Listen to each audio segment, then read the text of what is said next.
Hi friends, welcome to கோமோஸ் lifestyle. மருதாணி இலை அரைச்சி வைக்கிறதுக்கு எல்லாருக்குமே ரொம்ப பிடிக்கும். சில இலை கலரே வராது. சில பேருக்கு மருதாணி இலை கூட சில பொருட்கள் சேர்த்து அரைச்சி வைப்பாங்க, அன்னாலுமே கலர் பிடிக்கவே மாட்டேங்குதுன்னு சொல்றாங்க. அதே மாதிரி மருதாணி இலை அரைச்சி வச்சா நைட்டு ஃபுல்லா வைக்கணும் அப்படிங்கிறது இல்லவே இல்லைங்க. 1 மணி நேரம் வச்சாலே போதும். நான் சொல்ற இந்த பொருள் எல்லாம் நீங்க சேர்த்து அரைச்சி வையுங்க. நல்ல செக்க சிவப்பு கலர்ல பிடிக்குங்க. வீடியோவை ஸ்கிப் பண்ணாம பாருங்க, அப்பதான் நான் என்னென்ன பொருள் எல்லாம் சேர்த்திருக்கேன் அப்படிங்கிறது தெரியும். ஒரு சில மருதாணி இலை கூட நம்ம என்னதான் சேர்த்து அரைச்சாலுமே அந்த சிவப்பு கலர் வரவே வராது. ஒரு சில மருதாணி இலை ஒரு 4 நாளைக்கு தான் இருக்கும். அதுக்கப்புறம் அந்த கையில பார்த்தா அழிஞ்சே போயிடும். நான் சொல்ற இந்த பொருள் எல்லாம் சேர்த்து நீங்க அரைச்சி வச்சீங்க அப்படின்னா கலர் வராத இலை கூட உங்களுக்கு நல்ல டார்க் கலர்ல 1 மாசத்துக்கு உங்க கையில இருந்து அழியவே அழியாது. ஒரு டைம் நீங்க மருதாணி இலை இந்த மாதிரி அரைச்சி வச்சீங்க அப்படின்னா நீங்க எப்போ அரைச்சி வச்சாலுமே இந்த மாதிரி தாங்க அரைச்சி வைப்பீங்க. அந்த அளவுக்கு நல்ல டார்க் சிவப்பு கலர்ல பிடிக்கும். மருதாணி இலை எடுத்திருக்கிறேன். இதை நல்லா தண்ணியில அலசிட்டு இதை உருவி எடுத்துக்கலாம். அதோட அந்த காம்பு வேண்டாம், இலையை மட்டும் உருவி எடுத்துக்கலாம். மருதாணி இலை வெளியில நிக்கிறதுனால ரொம்ப தூசியா இருக்கும். அதனால இந்த மாதிரி கழுவி எடுத்துக்கோங்க.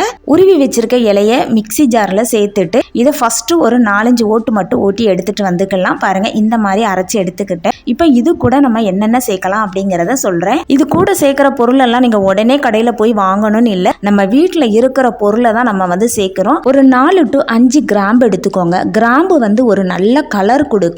ஒரு சின்ன கோலி குண்டு அளவு புளி எடுத்துக்கலாம். நான் இது ஒருத்தருக்கு தான் இந்த இலை சேர்த்து அரைக்கிறேன். நீங்க ஒரு 3-4 பேருக்கு சேர்த்து அரைக்கிறீங்க அப்படின்னா அதுக்கு ஏத்தாப்புல சேர்த்துக்கோங்க. பாக்கு எடுத்திருக்கேன். நம்ம சாமி கும்பிடும் போது வைக்கிற பாக்கு தான் எடுத்திருக்கிறேன், அஜந்தா பாக்கு. அதை ஒரு பாக்கெட் இது கூட சேர்த்துக்கலாம். கொட்டாம்பாக்கு இருந்தா எடுத்துக்கோங்க, அப்படி இல்லை அப்படின்னா பாக்கெட் பாக்கு எடுத்துக்கோங்க. கொட்டாம்பாக்கு ரொம்பவே நல்ல கலர் கொடுக்கும். கிராமத்துல எல்லாம் இலை கூட அந்த பாக்கு மட்டுமே வச்சு அரைப்பாங்க. அரை லெமன் எடுத்து வச்சிருக்கிறேன். இதையும் புடிஞ்சு விட்டுக்கலாம். லெமன் சேர்க்கறதுனால நல்ல ஒரு கலர் கிடைக்கும். இப்போ இதை நல்லா நைஸா அரைச்சி எடுத்துட்டு வந்துக்கலாம். தண்ணி அதிகமா ஊற்றிடாதங்க, லைட்டா தெளிச்சிட்டு அரைச்சி எடுத்துக்கோங்க. அப்படி இல்லைன்னா நம்ம கையில வைக்கும் போது அப்படியே வடிய ஆரம்பிச்சிரும். அதனால லைட்டா தெளிச்சு இந்த மாதிரி நல்லா கட்டியா அரைச்சி எடுத்துக்கோங்க. தேங்காவை யூஸ் பண்ணிட்டு அந்த சிரட்டையை தூக்கி தூர போட்டுருவோம். அந்த சிரட்டை தான் எடுத்திருக்கிறேன். நம்ம அரைச்ச இலையை இந்த சிரட்டையில சேர்த்துக்கலாம். பவுல் எடுத்துட்டோம் அப்படின்னா அதை மறுபடியும் நம்ம நல்லா தேய்ச்சி கழுவணும். இந்த மாதிரி சிரட்டை யூஸ் பண்ணோம் அப்படின்னா யூஸ் பண்ணிட்டு அப்படியே தூக்கி தூர போட்டுடலாம். நம்ம சேர்த்திருக்கிற கிராம்பு, புளி, லெமனு, பாக்கு இந்த பொருள் எல்லாம் சேர்க்கும் போது அது நல்ல கலர் கொடுத்து இலை நம்ம 1 மணி நேரம் மட்டும் வச்சா போதும். நீங்க நைட்டு ஃபுல்லா வைக்கணும் தேவையே இல்லை. 1 மணி நேரத்துல உங்க கை நல்ல செவக்க சிவப்பா பிடிக்கும். அரைச்ச உடனே இந்த இலைய கையில வைக்காம ஒரு 1 மணி நேரம் டு அரை மணி நேரம் இது அப்படியே வச்சிடலாம். இது கொஞ்சம் நல்லா ஊறட்டும். நிறைய பேர் இலைய அரைச்சிட்டு இந்த மிக்சி ஜாரை கிளீன் பண்றதுக்கு தான் ரொம்ப கஷ்டப்படுவாங்க. இந்த மிக்சி ஜாரை நம்ம ரொம்ப ஈஸியா கிளீன் பண்ணிடலாம். மருதாணி இலை அரைச்ச இந்த மிக்சி ஜாரை சோப்பெல்லாம் போட்டு ஸ்க்ரப்பர் வச்சு தேய்ப்பீங்க. அந்த பிளேடுக்குள்ளெல்லாம் அந்த இலை போய் இருக்கும். அதை தேய்ச்சி கழுவுறது கொஞ்சம் கஷ்டமா இருக்கும். இந்த மாதிரி கிளீன் பண்ணீங்க அப்படின்னா நீங்க நொடியில கிளீன் பண்ணிடலாம். பாத்திரம் தேய்க்கிற லிக்விடு கொஞ்சமா சேர்த்துட்டு ஒரு அரை கிளாஸ் தண்ணி சேர்த்து ஒரு 4-5 வாட்டி மிக்சியை ஓட்டி எடுத்தா போதும். நல்லா கிளீன் பண்ணி கொடுத்துரும். அந்த பிளேடுக்குள்ளெல்லாம் இலை ஒட்டிக்கிட்டு இருக்கும். இந்த மாதிரி செய்யும் போது அதுல இருக்கிற அந்த இலை எல்லாமே நமக்கு வெளியில நல்லாவே கிளீன் பண்ணி கொடுத்துரும். இதுக்காக நம்ம சோப்பு போட்டு ஸ்க்ரப்பர் போட்டு தேயின் அந்த பிளேடு கிட்டலாம் வச்சு தேய்க்கணும் தேவையே இல்லை. இந்த மாதிரி கிளீன் பண்ணுங்க, நல்லா பளிச்சுன்னு ஆயிரும். பாருங்க, அந்த பிளேடுக்குள்ள இருக்கிற அந்த இலை எல்லாமே நல்லா சுத்தமா கிளீன் பண்ணி கொடுத்துரும். நம்ம நொடியில கிளீன் பண்ணிடலாம். நான் ஒரு அரை மணி நேரம் தான் ஊற வச்சேன். அதுக்குள்ளே பாருங்க அந்த கலர் நல்லா மாறிடுச்சு. நீங்க கொஞ்சம் அதிகமா தண்ணி சேர்த்து அரைச்சிட்டீங்க அப்படின்னா இந்த மாதிரி ஊற வைக்கும் போது அந்த தண்ணி எக்ஸ்ட்ரா வந்துடும். அந்த தண்ணியை தூக்கி தூர ஊத்திராதங்க. 1 ஸ்பூன் நான் சுகர் எடுத்திருக்கிறேன். இதுல கொஞ்சமா தண்ணி சேர்த்துக்கலாம்.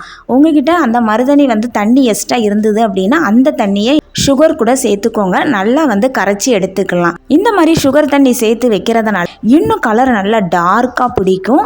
மருதாணி வச்சதுமே கையில இருந்து உருந்து விழ ஆரம்பிக்கும். இந்த சுகர் தண்ணி தொட்டு வைக்கிறதுனால நல்லா ஸ்ட்ராங்கா பிடிச்சிக்கும். இலை கீழே விழவே விழாது. அதே மாதிரி கலரும் நல்லா டார்க் கலர்ல பிடிக்கும். கரைச்ச சுகர் தண்ணியும் இருக்கட்டும். இப்ப கையில இலையை எடுத்து வைக்க ஆரம்பிச்சுக்கலாம். நான் இந்த மாதிரி புள்ளி தான் வைப்பேன். உங்களுக்கு எந்த டிசைன்ல வைக்கணும்னு விரும்புறீங்களோ அந்த டிசைன்ல வச்சுக்கோங்க.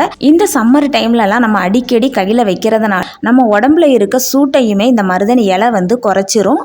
கடையில் இருந்து அதிக காசு கொடுத்து கோனெல்லாம் வாங்கி வைக்கிறதுக்கு இந்த மாதிரி இலையை அரைச்சி வைக்கிறது ரொம்பவே நல்லது. குழந்தைங்களுக்கெல்லாம் வைங்க. நீங்கள் ஒரு 20 நிமிஷம் வச்சாலே போதுங்க. ரொம்ப நேரம் வைக்கணும்னு தேவையில்லை. இந்த மாதிரி அரைச்சி வச்சிங்கன்னா நல்லா செவக்க பிடிச்சிக்கும். கையில் மருதாணி வைக்கிறதுக்கு முன்னாடி கையை நல்லா சோப்பு போட்டு கழுவிக்கோங்க. கையில் மாய்ஸ்சரைசர்லாம் போட்டிருந்தீங்க அப்படின்னா கலர் வர்றது கொஞ்சம் கஷ்டமாக இருக்கும். அதனால் நல்லா சோப்பு போட்டு கழுவிட்டு கையை நல்லா தொடச்சிட்டு வைக்க ஆரம்பிங்க. கையில் வச்சுட்டு அதுக்கு மேலே வந்து நம்ம கரைச்சி வச்சிருக்க இந்த சுகர் தண்ணியை தொட்டு இந்த மாதிரி நல்லா அப்ளை பண்ணி வச்சிட்டீங்க அப்படின்னா கீழே உருந்தும் போகாது. நல்ல டார்க் கலர்லையும் பிடிக்கும். இப்போ விரல்கள்லையும் வச்சிருக்கிறேன். விரல்களில் இந்த 2வது கோடு வரைக்கும் வச்சோம் அப்படின்னா பார்க்கறது ரொம்ப அழகா இருக்கும். நகத்தோடு சேர்த்து பின் சைடும் நம்ம வைக்கும் போது நம்ம கையே அவ்வளோ ஒரு அழகா இருக்கும். நம்ம என்னதான் கடையில இருந்து கோன் வாங்கி வச்சிருந்தாலும் இந்த மாதிரி இலையை அரைச்சி வைக்கிறதுக்கு ஈடு வரவே வராதுங்க. இந்த வீடியோவை பார்த்ததுக்கு அப்புறம் மருதாணி இலை அரைச்சி வைக்காதவங்க கூட இனிமேல் வந்து மருதாணி இலை அரைச்சி வைப்பீங்க. சைனஸ் ப்ராப்ளம் இருக்கிறவங்க நைட்டு ஃபுல்லாக மருதாணி வைக்கணும்னு தேவையில்லைங்க. ஒரு 1/2 hour வச்சாலே போதும். இந்த மாதிரி நீங்கள் அரைச்சி வச்சிங்கன்னா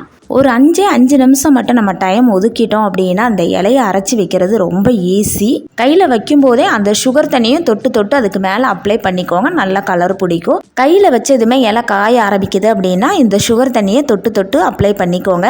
அந்த தொட்டு வச்ச கைகளை பாருங்கள் எவ்வளோ நல்லா டார்க்காக இருக்குதுன்னு. மருதாணி இலையை காய வைக்கிறேன்னு சொல்லிட்டு ஃபேனுக்கு கீழே இருந்து காய வைக்காதங்க. அதே மாதிரி வெயிலில் காட்டியும் காய வைக்காதங்க. அது தானாகவே வந்து காயணும். நைட்டு ஃபுல்லாக மருதாணி இலை கையில் இருந்தால் தான் செவக்குன்னு சொல்லுவாங்க. அப்படிலாம் இல்லை. நான் உங்ககிட்ட இன்னைக்கு 1 மணி நேரம் தான் கையில் வந்து வச்சு காட்டுறேன். எப்படி நல்லா செவந்திருக்குதுன்னு பாருங்க. இன்னும் கூட ஒரு 1/2 மணி நேரம் வச்சோம் அப்படின்னா இன்னும் நல்லா டார்க்காக வந்து பிடிக்கும். நான் 1 மணி நேரம் தான் வச்சிருக்கிறேன். இதுக்காக நைட் எல்லாம் நம்ம கையில் மருதாணி இலை இருக்கணும்னு தேவையே இல்லை. 1 மணி நேரத்துக்குள்ளேயே நீங்கள் செவக்காத மருதாணி இலையும் நல்லா செவப்பாக பிடிச்சிக்கும். இந்த மாதிரி வச்சிங்க அப்படின்னா நான் எடுத்து காட்டுறேன் பாருங்க எவ்வளோ நல்லா செவப்பாக பிடிச்சிருக்குதுன்னு. எனக்கு இந்த மாதிரி இருந்தால் ரொம்பவே பிடிக்கும். அந்த இலை கூட காயலை பாருங்க. நான் 1 மணி நேரம் தான் வச்சிருக்கிறேன். இப்போ எடுத்துட்டு நான் கையை கழுவிட்டு காட்டுறேன் எவ்வளோ நல்லா பிடிச்சிருக்குதுன்னு பாருங்க. நம்ம ரொம்ப நேரம்லாம் இலையை அரைச்சி கையில் வைக்கணும்னு தேவையே இல்லை. 1 மணி நேரம் மட்டும் கையில் இருந்தால் போதும். நான் என்னதான் இலை அரைச்சி வச்சாலும் என் கைக்கு மருதாணி வந்து செவக்கவே மாட்டுக்குதுன்னு சொல்றவங்க இந்த மாதிரி வச்சு பாருங்க. உங்க கை நல்ல டார்க் சிவப்பு கலர்ல பிடிச்சிக்கும். மருதாணி இலை அரைச்சி இந்த மாதிரி கையில் வைக்கிறதுனால நம்ம உடம்புக்கும் ரொம்பவே நல்லது.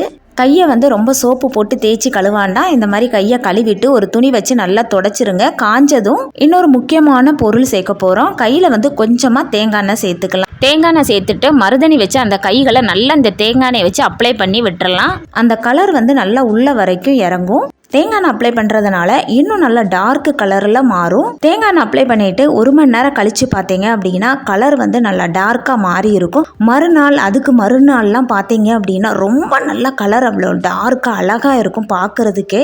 இந்த மாதிரி மருதாணி இலை அரைச்சி வச்சிங்க அப்படின்னா 1 மாதம் ஆனாலுமே கலர் மாறவே மாறாது. நல்லா டார்க் கலரில் பார்க்குறதுக்கு ரொம்ப அழகாகவே இருக்கும். உங்களோட மருதாணி இலை வந்து கலரே வரமாட்டேக்குது, என் கையிலையும் நான் இவ்வளோதான் வச்சானே என் கையிலையும் கலர் வந்து பிடிக்கவே மாட்டேங்குது அப்படின்னு சொல்றவங்க எல்லாரும் இந்த மெத்தட்ல மருதாணி இலை அரைச்சி வைங்க. உங்க கை நல்ல செக்கசவேன்னு பிடிக்கும். இன்னைக்கான இந்த வீடியோ உங்களுக்கு ரொம்பவே பிடிச்சிருக்கும்னு நினைக்கிறேன். இந்த மாதிரி யூஸ்ஃபுல்லான வீடியோலாம் நம்ம சேனல்ல நிறைய இருக்குது. நம்ம சேனலை பார்க்காதவங்க ஒரு டைம் விசிட் பண்ணி பாருங்க. உங்களுக்கு ரொம்ப யூஸ்ஃபுல்லா இருக்கும். இன்னைக்கான இந்த வீடியோ பிடிச்சிருந்தா லைக் பண்ணுங்க, உங்க ஃப்ரெண்ட்ஸ் அண்ட் ஃபேமிலிக்கு ஷேர் பண்ணுங்க, மறக்காம சப்ஸ்கிரைப் பண்ணுங்க. அடுத்த வீடியோல பார்க்கலாம். தேங்க்ஸ் ஃபார் வாட்சிங்.